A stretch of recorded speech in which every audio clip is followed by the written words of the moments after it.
आखिर कैसे हुई थी मोबाइल की खोज और सबसे पहला मोबाइल किसने और कैसे बनाया होगा और मोबाइल काम कैसे करता है, चलिए जानते हैं इस वीडियो में। आज से कुछ दशकों पहले लोगों को अपनी बात दूसरी जगह पहुंचाने के लिए कबूतर या फिर किसी संदेश वाहक या फिर डाकिया द्वारा किया जाता था, जिसमें काफी वक्त भी लगा करता था। फिर इस मुश्किल को आसान करने के लिए कई वैज्ञानिक और इंजीनियर्स ने एक ऐसे यंत्र की खोज करना शुरू कर दी जिससे कि संदेश भेजना आसान हो जाए। और फिर इसी विचार पर काम करते हुए 1876 में अब्राहम अलेक्जेंडर बेल ने टेलीफोन का आविष्कार किया, जिसने संचार की दुनिया में एक क्रांतिकारी बदलाव किया। टेलीफोन से साउंड सिग्नल को इलेक्ट्रिकल सिग्नल में बदलकर तार के जरिए संदेश भेजा जाता था। फिर गैलिलियो मकरोनी द्वारा रेडियो के आविष्कार के बाद पहली बार सन 1901 में बिना तार के अटलांटिक सागर के आर पार संदेश भेजने में सफलता मिली।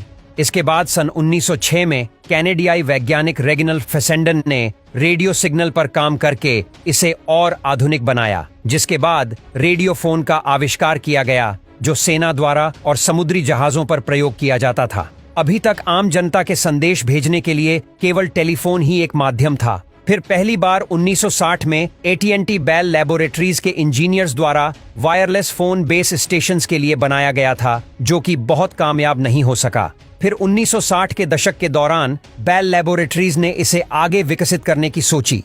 उन्होंने इसे रेडियो से प्रेरणा लेकर बनाने का विचार किया और फिर एक इंजीनियर जॉर्ज स्विगर ने एक कामयाब वायरलेस फोन का आविष्कार कर दिया, जिसके लिए जॉर्ज को 10 जून 1969 में पहले वायरलेस फोन का अमेरिका में पेटेंट नंबर 3,54,19,750 जारी किया गया। जॉर्ज पहले अमेरिका की फौज में रेडियो डिपार्टमेंट में काम करते थे, इसीलिए उन्हें रेडियो वेव का अच्छा अनुभव था। लेकिन उनके इस वायरलेस फोन में बहुत सी कमियां थीं, जिसके वजह से उनका ये फोन व्यापार के हिसाब से बेकार साबित हुआ। अगर बात करें दुनिया के पहले सफल मोबाइल फोन की, तो उसे वर्ष 1973 में मार्टिन कूपर नामक एक इंजीनियर ने बनाया।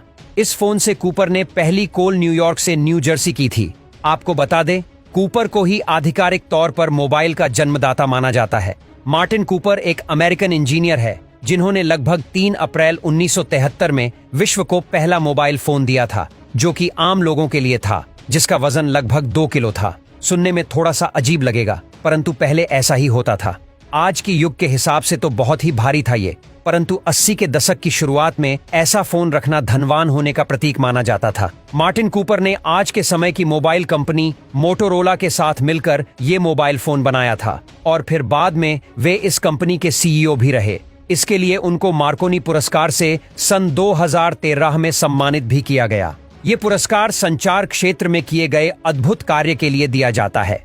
टेलीफोन के आविष्कार के बाद ये दूर संचार में क्रांति लाने वाला आविष्कार था, जिसके बाद वर्ष 1979 में जापान में पहला मोबाइल नेटवर्क बिछाया गया था। ये फर्स्ट जनरेशन का नेटवर्क था, जिससे लोग आपस में बात कर सकते थे। फिर सन 1983 में आम लोगों के लिए मोबाइल हैंडसेट बनना शुरू हुए, जिसे भी मोटोरोला ने ही लॉन्च किया था। पहला हैंडसेट का नाम मोटोरोला डायनेटिक 8000X था। ये मोबाइल वजन में 2 किलोग्राम भारी और लंबाई में तकरीबन 1 फीट का था। इस मोबाइल की बैटरी को चार्ज करने में 10 घंटे का समय लगता था और मोबाइल को एक बार चार्ज करके करीब 30 मिनट तक बात की जा सकती थी।